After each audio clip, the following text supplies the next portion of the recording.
জয়গুরু মা জয়গুরু।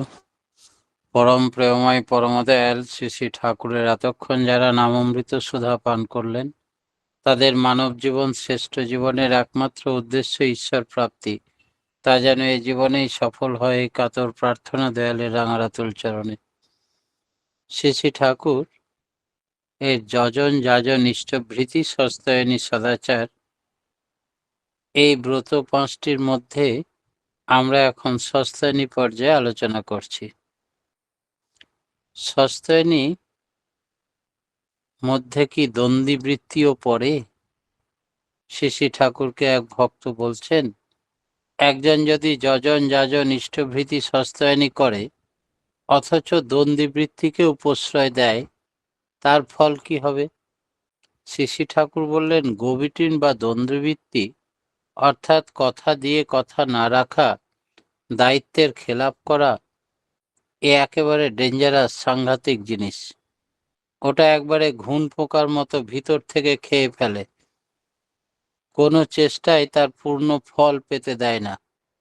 যজন যাজন ইষ্টভৃতি সস্তায়নী করছো অথচ দ্বন্দ্বীবৃত্তিও আছে, তাতে যজন যাজন ইষ্টভৃতি সস্তায়নীর ফল পাবে, কিন্তু কমে যাবে।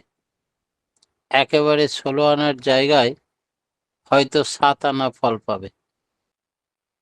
তাই জন্যে গোবিটিন বা দ্বন্দ্বীবৃত্তি পুষে রাখলে সস্তায়নী নীতির লঙ্ঘনও হয়। সেই জন্যে দ্বন্দ্বীবৃত্তি সস্তায়নীকে উল্লঙ্ঘন করে। অস্তিত্বের প্রতিকূল একটা জটিল প্রবৃত্তি ছাড়া দ্বন্দ্বীবৃত্তি আর কিছুই নয়।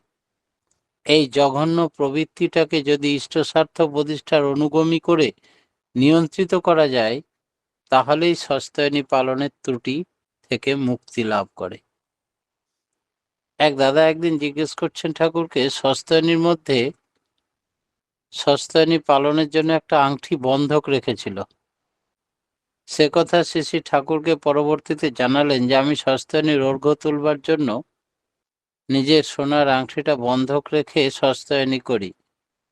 শ্রী শ্রী ঠাকুর বললেন, ওসব করো না, ওতে শক্তি নষ্ট হয়ে যায়। সস্তায়নী উদ্বৃত্তের সংরক্ষণ ও ব্যবহার। শ্রী শ্রী ঠাকুর বললেন, 30 দিনের দিন 3টে টাকা ইষ্ট সকাশে নিবেদন করে বাকি টাকা সস্তায়নীর উদ্বৃত্ত তহবিলে মজুত রাখবে। তা দিয়ে স্থাবর ইষ্টোত্তর সম্পত্তি খরিদ করবে।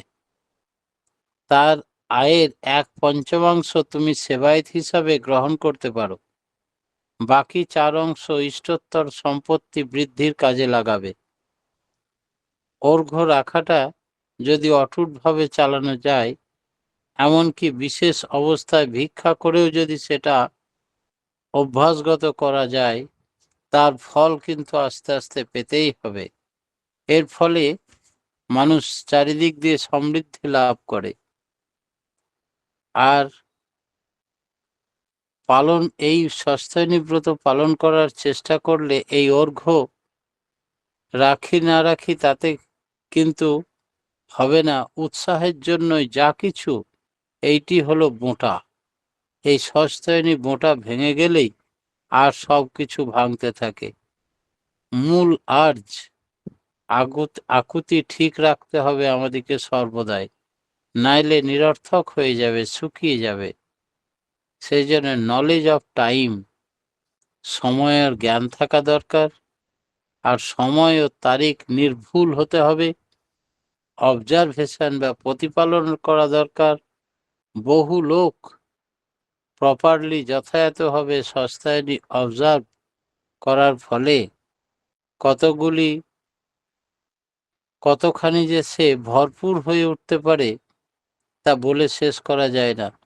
সস্তায়নীর উদ্বৃত্ত অর্থ থেকে কত সস্তায়নী স্টেট গড়ে উঠবে, তার কোনো হিসাব নিকাশ নেই। তিনি বলছেন, রিভলিউশনারি ইকোনমিক, বিপ্লবী অর্থনীতি গড়ে তোলা যায় এই সস্তায়নীর মাধ্যমে। কোনো এমার্জেন্সিতে, বিশেষ সংকটকালে সস্তায়নীর স্টেটগুলির আর্থিক আয়ের 4/5 টেনে নিলে আর কর ধার্য করা লাগবে না।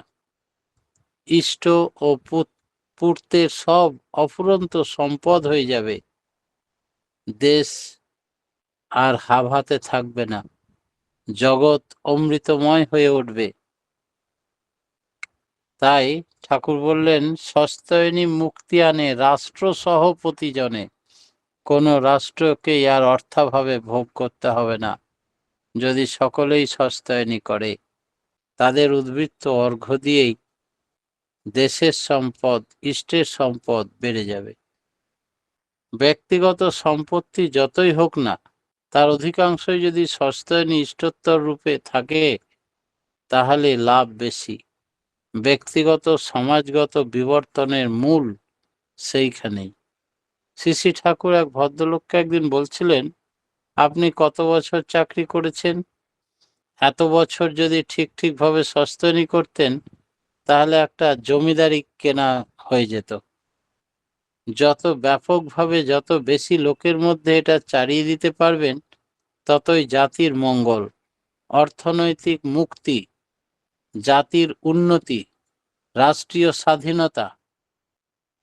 আগে লক্ষ লক্ষ ব্যষ্টি জীবনে এই সস্তায়নী অভ্যাসগত করে তুলুন, তখন তাদের ধরে সারা জাতটা খাড়া হয়ে দাঁড়াতে পারবে। রাষ্ট্র দাঁড়িয়ে যাবে অর্থনীতির দিক দিয়ে, আর তাকে হাত পাততে হবে না বাইরের স্টেটের কাছে। সস্তায়নীর উদ্বৃত্ত অর্থ থেকে ইষ্টতর সম্পত্তি খরিদ করবেন। ঠাকুরকে একদিন এক ভদ্রলোক জিজ্ঞেস করছে, আপনি সস্তায়নী উদ্বৃত্ত অর্থ থেকে ইষ্টতর স্থাবর সম্পত্তি খরিদ করার কথা বলেছেন, এর ভিতর দিয়ে আপনার পরিকল্পনাটা কি? শ্রী শ্রী ঠাকুর বললেন, সস্তায়নীর উদ্বৃত্ত দিয়ে ইষ্টতর সম্পত্তি করলে তা বিক্রি করতে পারবে না, নষ্ট করতে পারবে না, ধ্বংস করতে পারবে না। তা বরাবর সুযোগ্যভাবে কাজে লাগবে, তার ব্যবস্থা থাকবে। এই সম্পত্তির আয়ের 4-5 অংশ ধর্ম, কৃষ্টি, লোককল্যাণ কাজে ব্যয় করতে হবে। দেশের শিক্ষা, কৃষি, শিল্প, স্বাস্থ্য, সম্পদ, নিরাপত্তা ইত্যাদি উন্নতির জন্য রাষ্ট্রের মুখাপেক্ষী হয়ে থাকা লাগবে না। প্রত্যেক পরিবার, প্রত্যেকটা পরিবারের জন্য এই সস্তায়নী ব্রত করবে। সস্তায়নী সম্পত্তির রক্ষণাবেক্ষণ ও পরিচালনা করে দ্রুত লোকের উদারণ্য গ্রহণের ব্যবস্থা, এবং মানুষ যেন কর্মে নিয়োজিত হতে পারে।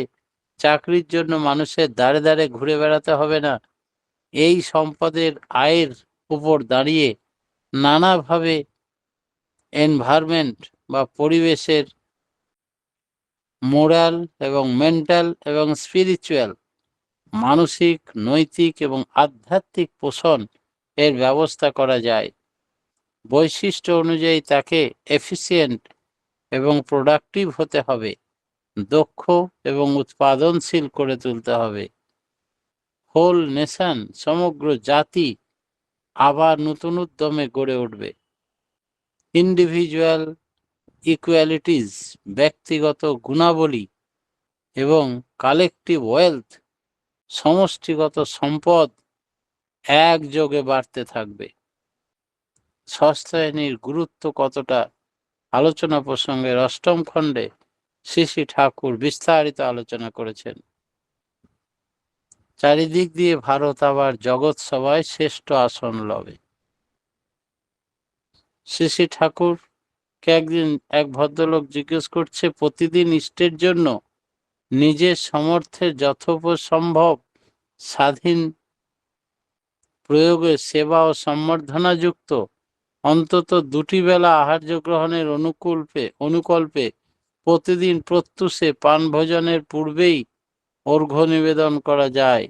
আর প্রত্যেক মাসে এই প্রত্যাহিক নিবেদিত অর্ঘ্য হতে 3 টাকা ইষ্টের সেবা, সম্বর্ধনা ও 2 বেলায় আহারাদির অনুকল্প পাঠিয়ে বাকি যা থাকবে তা ইষ্টের স্থাবর সম্পত্তি খরিদ করতে হবে। কোনো রকম নষ্ট করলে হবে না। এমনতরভাবে নিজের আয়ত্তে মজুত রাখতে হবে। আর এমনতর করে অর্থ মজুত করে পরে প্রফিটেবল কনসার্নে অর্থাৎ লাভজনক প্রতিষ্ঠানে অর্থগুলি ইষ্টোত্তর করে রেখে তারই ইনকাম আয় দিয়ে ইষ্টের ইচ্ছাগুলি পরিপূরণ করতে হবে, এমনতর করে ইষ্ট এবং পারিপার্শ্বিকের সেবায় সেগুলি নিয়োজিত করতে হবে। আবার এইগুলি ম্যানেজমেন্ট অ্যান্ড সুপারভিশন এর জন্য ইনভেস্টেড উত্তরোত্তর আয়মাফিক নিজের উত্তরাধিকারীদের ভিতর বড় যে, অর্থাৎ যার উপর দাঁড়িয়ে সংসার মেনটেন্যান্সের ভার ন্যস্ত থাকে, তার ভাতা নির্দেশ করা। এই ভাতা ওই ইনভেস্টেড মানি বা সম্পত্তির আয়ের অংশের বেশি না হয়। এই ভাতা দিয়ে কেউ যদি কোনো প্রকার ইষ্টানুগ জীবনবৃদ্ধিত যজন সেবার প্রতি পরিবেশকে যথাসম্ভব পরিপালন না করে, তাহলে ওই বংশের ক্রমসূত্র হিসাবে সে তাতে উপযুক্ত হতেই ওই ভাতের বা ইষ্টের বিবর্তনের নির্দেশ রাখা, ওই রকম বাৎসরিক মজুত ইষ্টার্ঘ করে নিজের সংসারের আগ্রহ পোষণ করিয়ে 1/10 অংশ মাত্র বৎসরান্তে দেওয়া যেতে পারে। ইষ্টের দান বলে যাতে অনন্যভাবে খরচ না হয় সেভাবে বিশেষ নজর রাখা দরকার। সস্তায়নী কোনো দোকান কারবার, জমিদারি, যে কোনো কনসার্ন যাই হোক না কেন, সেই নামে তার তরফ থেকে করা যেতে পারে, আর তা সর্বতোভাবে মঙ্গলপ্রদই হবে বলে জানি, এতে কোনো সন্দেহ নেই। এই ব্রতের প্রত্যেকটা নিয়ম তখন কনসার্নের তরফ থেকে পালন করতে হয়। আর সংক্রমণের ভিতর বিশেষ প্রয়োজন 1/16 অংশ নিয়ে কনসেন্ট্রেট চিন্তাভাবনার মধ্যে এগিয়ে যাওয়া। এই কনসেন্ট্রেশন এর তরফ থেকে এই সস্তায়নী ব্রত পালন করা যায়। ব্যক্তিগত জীবনের মতো কনসার্ন ও এই ব্রতের প্রত্যেকটি বিধিমাফিক চালিত হবে। নানা প্রসঙ্গের 2য় খণ্ডে কথা শ্রী ঠাকুর বলছেন, একদিন সমগ্র রাষ্ট্রই তো ইষ্টের হয়ে যেতে পারে, তাহলে প্রত্যেকেই যদি ইষ্টোত্তর সম্পত্তি এবং তার একদিন সমগ্র রাষ্ট্রই যদি ইষ্টের হয়ে যেতে পারে, তখন শ্রী ঠাকুর হেসে বললেন, এক্কেবারে। প্রশ্ন, সম্পত্তি আয়ের 4/5 অংশ ইষ্ট পাবেন, তার ব্যবহার্য কিভাবে হবে? শ্রী ঠাকুর বললেন, ব্যবহার হবে দেশ ও জনগণের জন্য। এমনি হলে তোমার সব কিছু করে ফেলতে পারো। সবার বৃদ্ধির জন্য সেটা হলো একটা সাধারণ তহবিল। এই জেনারেল ফান্ড থেকে, সস্তায়নী ব্রতের এই ফান্ড থেকে বাকিদের উন্নয়নের কথা ভাবা হবে। সস্তায়নী ব্রতধারীরাই পরিচালনা করবে সেটা। সস্তায়নী স্টেট পরিচালনা করার আলাদা রকম মানুষ লাগবে না। শ্রী ঠাকুর আরো বললেন, সস্তায়নী ব্রতধারীরা পরিচালনা করবে সস্তায়নী ব্রতের বিশিষ্ট বৈশিষ্ট্য অনুযায়ী। এর ভিতর দিয়ে স্বাভাবিক গণতান্ত্রিক রাষ্ট্রের বিবর্তন হয়ে উঠবে। এর সঙ্গে জনজীবনে জেগে উঠবে কর্মজীবন, ইষ্টজীবন, কৃষ্টি জীবন, ঐতিহ্য বৈশিষ্ট্য সম্মত সর্বাঙ্গীন অভ্যুত্থান হবে। এই গণতন্ত্র মনতন্ত্র, মন্ত্রীহীন ক্রিয়াহীন আচারহীন পরিবেশন তথাকথিত গণতান্ত্রিক রূপ নয়। এগুলির দ্বারা প্রতিনিধিত্ব করবে তারা একই সঙ্গে ইষ্টের জনসাধারণের প্রকৃত প্রতিনিধি স্বরূপ হয়ে উঠবে। দাদা, এই হ্যাঁ, ঘুম চলে আসছে। আজকের মতো না সস্তায়নী আরো বলুন দাদা, আপনার ঘুম চলে আসছে বলে ডাকলাম। আপনি বলুন, আরো বলুন। সস্তায়নী ব্রতধারীরাই সস্তায়নী রাষ্ট্র পরিচালনা করবে। ঠাকুর কথা বলছেন, সস্তায়নী ধারীরা সস্তায়নী ব্রতের বৈশিষ্ট্য অনুযায়ী এর ভেতর দিয়ে স্বাভাবিক গণতান্ত্রিক রাষ্ট্র বিবর্তন ঘটাবে। এর মধ্যে জনজীবন জেগে উঠবে, ধর্ম, ইষ্ট, কৃষ্টি, ঐতিহ্য, বৈশিষ্ট্য সম্মত সর্বাঙ্গীন অভ্যুত্থান ঘটবে। এই গণতন্ত্র মন্ত্রহীন, ক্রিয়াহীন, আচারহীন পরিষদদের তথাকথিত গণতন্ত্র নয়। এখানে যারা প্রতিনিধিত্ব করবে তারা একই সঙ্গে ইষ্টের ও জনসাধারণের প্রকৃত প্রতিনিধি স্বরূপ হয়ে উঠবে।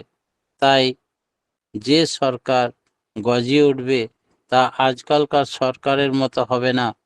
তাদের মাথায় কল্যাণের কথা, ইষ্টের কথা, ভগবানের কথা প্রমিনেন্ট হয়ে থাকবে। কল্যাণের পথে তারা নিজে এগোবে এবং অকল্যাণের পথ বর্জন করবে। সকলের লক্ষ্য থাকবে ইষ্ট স্বার্থ প্রতিষ্ঠা। অসৎ নিরোধের দিকে তাদের প্রত্যেকের প্রচেষ্টা থাকবে।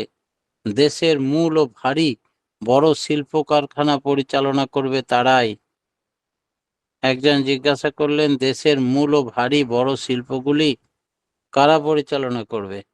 শ্রী শ্রী ঠাকুর বললেন, প্রথমেই তাদের যোগ্যতা হতে হবে তারা সস্তায়নীধারী কিনা, সঠিকভাবে নিখুঁতভাবে নিজেরা সস্তায়নী পরিপালন করে কিনা। সেই ব্যক্তিরাই বড় বড় কলকারখানা, কৃষি খামার, সস্তায়নী স্টেট সমস্ত পরিচালনা করবে। এইভাবে তিনি ঠাকুর এক নতুন সমাজতন্ত্র গঠনের কথা বললেন। This is socialism.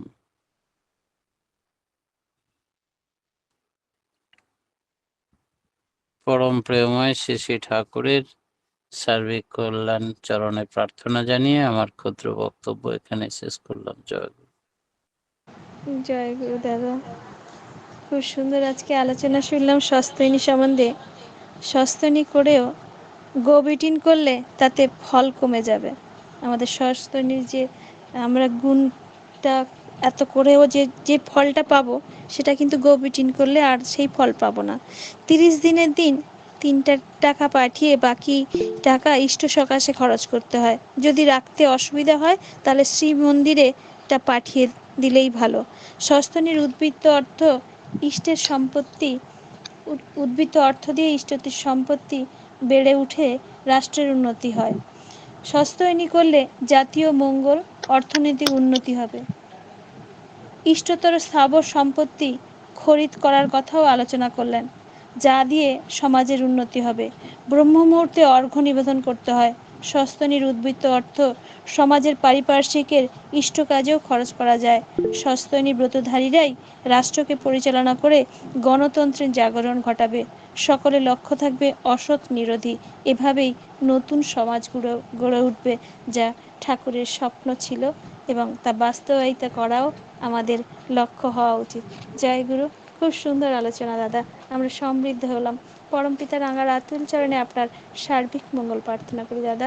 আপনি সুস্থ থাকুন, নীরোগ থাকুন এবং পরিবার পারিপার্শ্বিক সবাইকে নিয়ে আনন্দে ভরপুর হয়ে থাকুন, এই কাতর প্রার্থনা করি দয়ালের রাঙার আতুল চরণে।